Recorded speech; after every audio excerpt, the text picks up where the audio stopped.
Bonjour tout le monde! On m'a demandé, Evelyne, qu'est-ce que tu en penses des boissons avec électrolytes? Le printemps est là, le retour de la chaleur.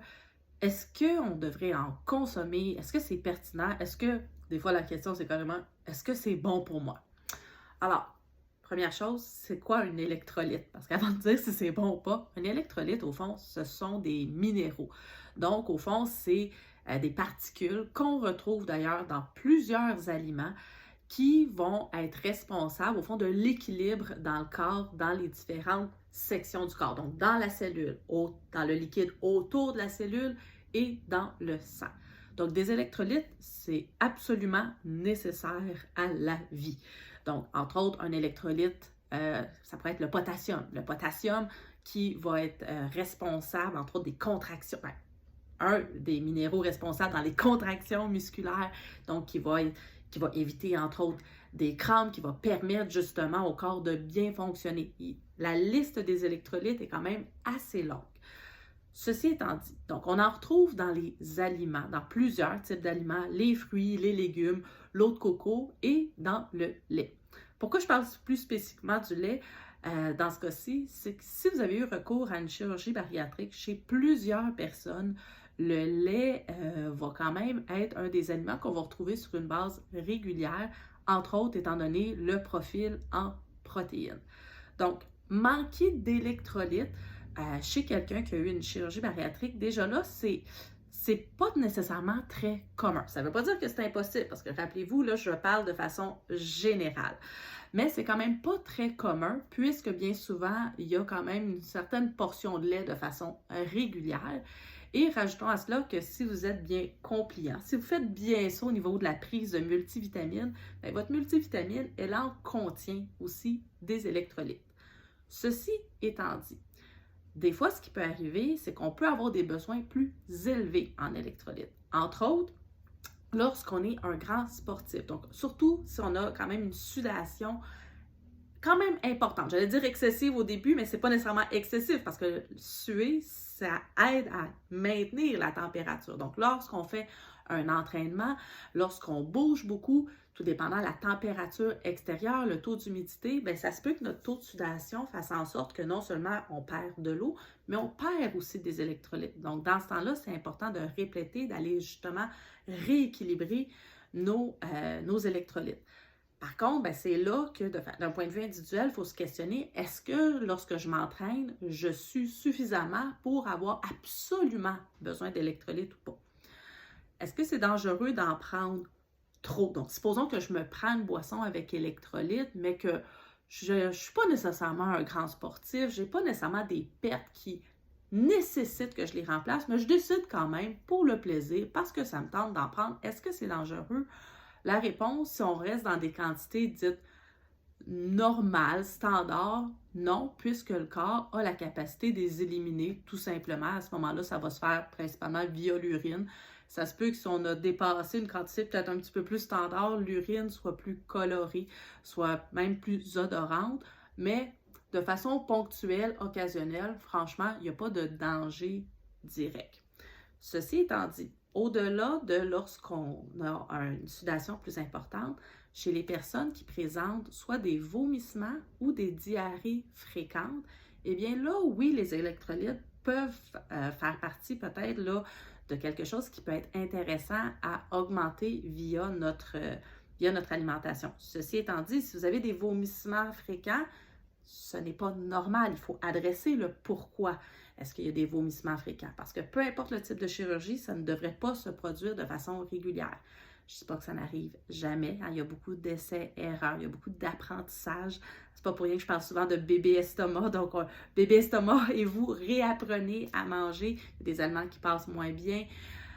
Des fois, c'est la mastication aussi. Il y a plusieurs éléments à considérer. Mais vomir, ce n'est pas normal. Donc, ça ne devrait pas être quelque chose de fréquent.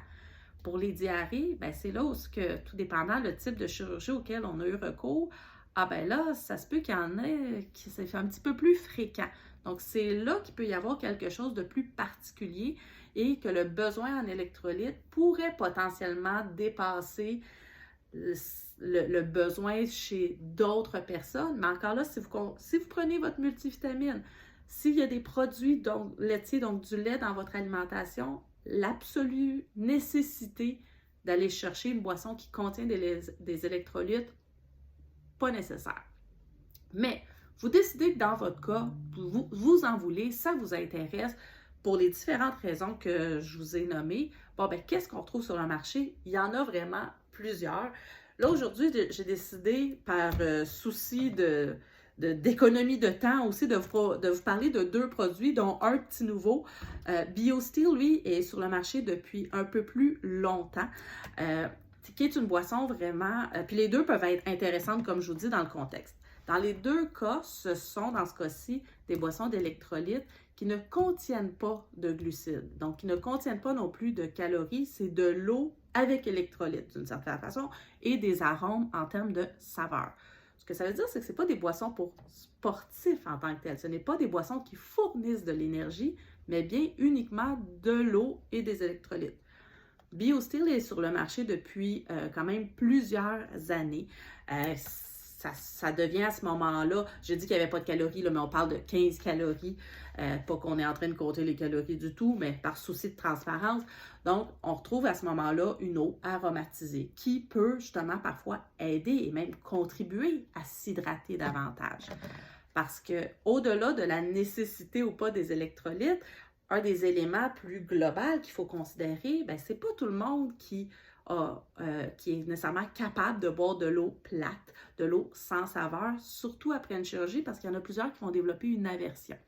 Donc, si boire suffisamment, c'est difficile, bien, ça se peut qu'une eau à saveur, qui ne contient pas nécessairement des protéines, parce que ces eaux-là ne contiennent pas de protéines, mais si ça fait en sorte que vous buvez suffisamment, parce que vous mangez des vrais aliments, vous mangez suffisamment de protéines, vous n'avez pas besoin de protéines en plus dans votre hydratation, mais pour stimuler l'hydratation, pour faire en sorte que j'ai le goût de boire davantage. Je pense entre autres à certains métiers où est-ce qu'on parle beaucoup pendant plusieurs minutes, voire plusieurs heures consécutives. Bien, des fois, même en prenant uniquement de l'eau, la sensation de sécheresse buccale peut être quand même assez présente. Donc là, ça peut devenir intéressant. Là. Donc, je suis capable de m'hydrater sans faire un ajout de protéines qui n'est pas nécessairement nécessaire dans ma routine alimentaire. Et même si je n'ai pas nécessairement absolument besoin des électrolytes, bien, ils ne sont pas néfastes. On a le petit nouveau, parce que justement, j'ai eu plusieurs personnes qui m'ont parlé du nouveau J-Fit. D'ailleurs, il y a beaucoup de sponsorisation, de publicité sur le nouveau bébé, si on veut, là, de Gatorade. Donc, au fond, encore là, il ne s'agit pas d'une boisson pour sportifs, parce que ça ne fournit pas d'énergie à l'entraînement. Donc, déjà là, c'est vraiment de revenir à quelle est l'utilisation qu'on veut en faire. Concrètement, de l'eau, dans ce cas-ci, là, avec la saveur, c'est du jus de melon clarifié concentré. Le petit goût sucré, d'ailleurs, dans les 2 cas, c'est de l'extrait de stevia. Donc, la stevia, qui est une plante qui a un pouvoir sucrant. Donc, ça fait partie de la grande famille des édulcorants. Donc, il va aller rajouter le petit goût sucré, mais qui ne fournit pas de glucides. Et sinon, après ça, ben là, on a la liste des électrolytes. Dans ce cas-ci, on a de la vitamine C, on a de la B5, de la B6, de la bêta-carotène, donc de la vitamine A et les arômes naturels.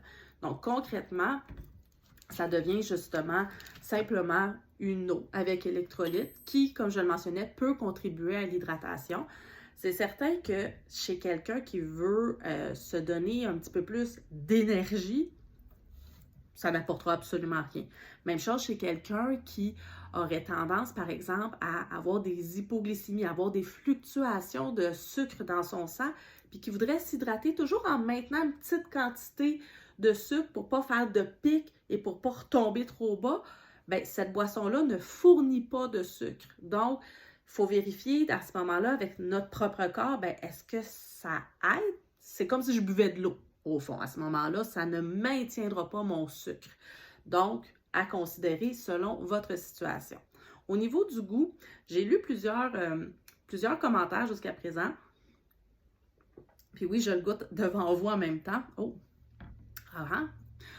Les commentaires que j'avais lus, c'est que plusieurs personnes mentionnaient que le goût de sel, le goût de sodium était quand même assez présent. Moi, personnellement, aussitôt qu'il y a des arômes un peu plus importants dans les breuvages, moi, ça ça me roule sur la langue, comme on dit. Donc, moi, je ne suis pas une grande fan, personnellement, des boissons sucrées, même si c'est à la stevia, même si c'est avec des édulcorants, tout simplement parce que je trouve que ça laisse un arrière-goût. Plusieurs personnes mentionnaient le petit goût de sel. Je dois dire que même s'il y a 170 mg, ce qui représente environ 7% de l'apport recommandé quotidien, c'est vrai qu'on j'ai l'impression de le goûter, moi aussi, le sel. Par contre, encore là, si l'objectif, c'est de vous aider à boire plus, moi, assurément, je prends une gorgée de ça. J'ai le goût de prendre une gorgée d'eau pour me rincer la bouche puis pour m'hydrater davantage. Donc, il y a peut-être quelque chose d'intéressant si vous, dans votre cas, vous avez de la misère à vous hydrater suffisamment, bien, de peut-être alterner, d'avoir les deux contenants. C'est sûr que dans ce cas-ci, ce contenant-là, on parle quand même de 828 millilitres, donc c'est quand même une bonne bouteille. Donc, histoire de ne pas vous retrouver non plus avec 5 bouteilles trop pleines. Donc, il y a peut-être une stratégie de structure à considérer là, dans votre réflexion. Je sais qu'il y a plusieurs saveurs. Celle-ci, c'est agrumes et fruits sauvages. Comme je dis, peut-être que s'il fait très, très chaud aussi, puis là, il y a la question de préférence rentre en ligne de compte. Moi, un bon verre d'eau, ça fait bien mon bonheur, surtout s'il y a une petite tranche de lime. Mais là, on parle d'hydratation plus globale. Bref, j'espère que ça vous aide à prendre une décision de l'information qui vous aide dans votre choix d'hydratation et profitez de ce beau printemps, de ce beau retour du soleil et soyez libres.